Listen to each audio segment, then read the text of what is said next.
চুলকুনি বা স্ক্যাবিস আমাদের বাংলাদেশে খুবই কমন একটা অসুখ। দেখা যায় যে এই অসুখটা যখন হয় শরীরে বিভিন্ন জায়গায় দানা দানা এরকম চুলকুনির মতো র্যাশ হয়, যেটা আপনারা স্কিনে দেখতে পাচ্ছেন। এবং এটা যখন হয় পরিবারের সদস্য একজন থেকে আরেকজনের মাঝখানে ছড়াতে থাকে, এবং এটা আমাদের মাদ্রাসাতে খুবই খুবই কমন। তারা চিকিৎসা নেয় এবং আমাদের কাছে এসে বলে যে স্যার আমি ওষুধ নিচ্ছি, আপনি যে ওষুধ দিয়েছেন এখানে সারছে না। আপনাদের যেটা জানতে হবে যে স্ক্যাবিসের চিকিৎসায় শুধুমাত্র ঔষধ দিয়ে কখনোই এখান থেকে পরিত্রাণ পাওয়া সম্ভব না।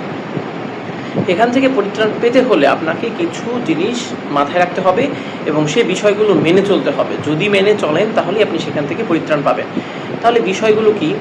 প্রথমত জানতে হবে স্ক্যাবিস হচ্ছে এক ধরনের ছোঁয়াচে রোগ। এখানে এক ধরনের জীবাণু আছে যার নাম হচ্ছে সার্কোপটেস স্ক্যাবি। এই জীবাণু বা পরজীবী একজনের শরীর থেকে আরেকজনের শরীরে খুব সহজে যেতে পারে, এবং এই জীবাণুগুলো বেঁচে থাকে আমাদের এই যে আমরা যে কাপড় পরিধান করে আছি, এই পরিধান করা কাপড়, আমাদের বিছানার চাদর, বালিশের কভার, এই কাপড়গুলোর মধ্যে তারা বেঁচে থাকে।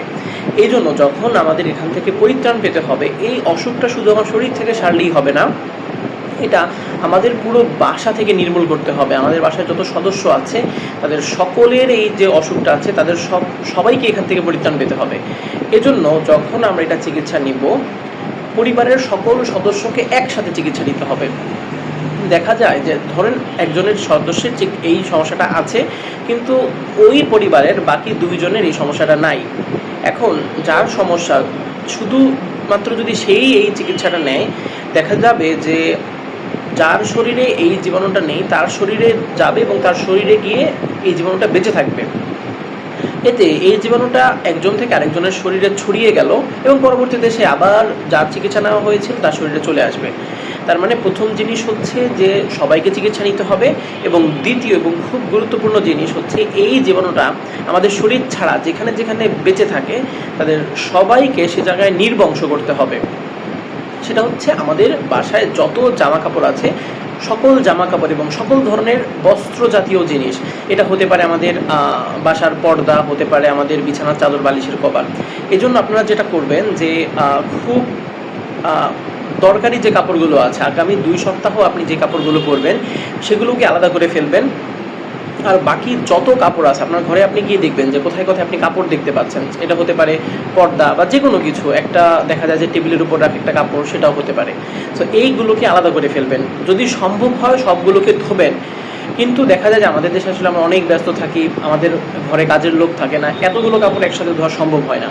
সেক্ষেত্রে আপনি যেটা করবেন সেটা হচ্ছে যে একটা বড় পলিথিন জোগাড় করবেন। বিশেষ করে আমাদের দেশে মুড়ি বিক্রি করে পাইকারিভাবে অনেক বড় বড় পলিথিন থাকে। খেয়াল করবেন পলিথিনে যেন কোনো ফুটো না থাকে। ওই পলিথিনটা আপনি ফুটো থাকলেও সেগুলোকে ভালো একটা স্বচ্ছ টেপ দিয়ে বন্ধ করে সেখানে সকল কাপড় ওইটার ভিতর রাখবেন। রেখে তারপর যত কাপড় যা আপনি ধুয়েছেন বা ধুতে পারেননি বা আগামী 2 সপ্তাহে ব্যবহার করবেন না, সে কাপড়গুলোকে একসাথে ওই পলিথিনে রেখে সকল বাতাস সেখান থেকে বের করে মুখটা খুব ভালোভাবে শক্ত করে বন্ধ করবেন, যেন ভিতরে কোনো বাতাস ঢুকতে না পারে। এবং তারপরে এটাকে আপনি 15 বা 20 দিনের জন্য ফেলে রাখবেন, সেটা ভুলেও খুলবেন না। এভাবে সকল জামাকাপড় এভাবে থাকবে, আর আপনি বাকি যে 2 সপ্তাহের জন্য জামাকাপড়গুলো নিয়েছেন সেগুলো প্রতিদিনের জামাকাপড় প্রতিদিন ধোবেন, এবং চেষ্টা করবেন প্রতিদিন জামাকাপড়গুলো পরার আগে আপনাকে ধুয়ে নিলেন, আপনাকে চেষ্টা করতে হবে যে আপনি যেন এটাকে ভালোভাবে আয়রন করে নেন। যদি আপনার বাসায় ইস্ত্রি না থাকে, আপনি আয়রন করতে না পারেন, সেক্ষেত্রে আপনি চেষ্টা করবেন এটা যে চুলো আছে, চুলোর উপরে যে যখন আমরা রান্না করি তার উপরে তো গরম একটা তাপমাত্রা তৈরি হয়, সেই চুলার উপরে রেখে দিবেন। ওই গরমে এটাকে হিট দিবেন। হিট দিলে জামার এই ভিতরের জীবাণু বা তার ডিমগুলো মরে যাবে। তারপর হচ্ছে আপনি ওই জামা কাপড়টা পরবেন।